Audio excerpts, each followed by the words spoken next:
சற்று முன் கிடைக்கப்பெற்ற மிக மிக முக்கியமான செய்தி ஒன்று வெளியாகி உள்ளது. வெற்றி தமிழக வெற்றி கழகம் நீதிமன்ற வழக்கில் வெற்றியடைந்துள்ளதா என்பதை தான் இந்த வீடியோவில் முழுமையாக நாம் பார்க்க போகிறோம். கரூரில் இருந்து விஜய் தப்பி ஓடவில்லை என்றும் காவல்துறை கட்டாயப்படுத்தியால்தான் விஜய் அவர்கள் விமான நிலையத்திற்கு சென்றார் என்ற தகவலையும் விஜய் தரப்பு வாதம் முன்வைக்கப்பட்டுள்ளது. இரண்டாவதாக மாநில அதிகாரிகளை மட்டும் வைத்து எஸ்ஐடி அமைத்துள்ளனர் என்றும் தமிழக போலீஸ் மட்டும் கொண்ட எஸ்ஐடி மீது நம்பிக்கை இல்லை, ஏனென்றால் திராவிட முன்னேற்ற கழகத்தின் தலைமையின் தூண்டுதலின் பெயரில் அவர்களது கைக்கூலியாக காவல்துறையினர் செயல்படுவதாக எங்களுக்கு நம்பிக்கை இருக்கிறது. அவர்களை நாங்கள் ஒருபோதும் நம்ப மாட்டோம். வழக்கில் மாற்றங்கள் ஏற்பட வேண்டும்.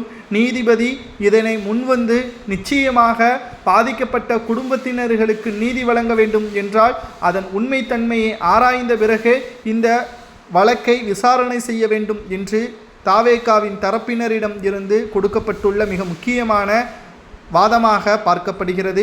கரூர் கூட்ட நெரிசலுக்கு பிறகு பாதிக்கப்பட்டவர்களை சந்திக்க தாவேகா நிர்வாகிகள் அனுமதிக்கவில்லை என்றும், குறிப்பாக திமுகவின் நிர்வாகிகளும் செயலாளர்களும் தொண்டர்களும் அங்கு பெருமளவில் கூடியதால் பாதுகாப்பு கருதிதான் அங்கிருந்து சென்றோம் என்பதையும் தாவேகாவின் நிர்வாகிகள் கூறியுள்ளனர். மேலும் விஜயை எதிர்மனுதாரராக இல்லாத போது எதற்காக எங்களை பற்றி உயர்நீதிமன்றம் கருத்து தெரிவிக்க வேண்டும் என்றும் திட்டமிட்டுத்தான் உயர்நீதிமன்ற நீதிபதி செந்தில்குமார் அவர்கள் விஜய் அவர்களை குறிவைத்து பேசுகிறார் என்றும், அவருக்கு பின்னால் திமுக இருக்கிறது, அவரது தாயார் முன்னாள் எம்எல்ஏவாக திமுகவில் 2 முறை தேர்வு செய்யப்பட்டார் என்பதையும் ஆதாரத்துடன் உச்சநீதிமன்றத்தில் விஜய் தரப்பு வழக்கறிஞர் கூறியுள்ளார்.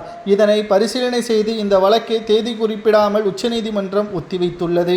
மேலும் இதன் ஒட்டுமொத்த ஆவணங்களையும் நீதிமன்றத்தில் விஜய் தரப்பினர்கள் சமர்ப்பித்துள்ளதன் காரணமாக நிச்சயமாக திராவிட முன்னேற்ற கழகத்திற்கு இது மிகப்பெரிய ஒரு சிக்கலை ஏற்படுத்தும். 2026 சட்டசபை தேர்தலிலும் மக்கள் நன்றாக புரிந்து கொண்டு திமுகவிற்கு எதிராக ஓட்டுக்களை செலுத்துவார்கள் என்ற தகவலும் தற்பொழுது கிடைக்கப்பெற்றுள்ளது.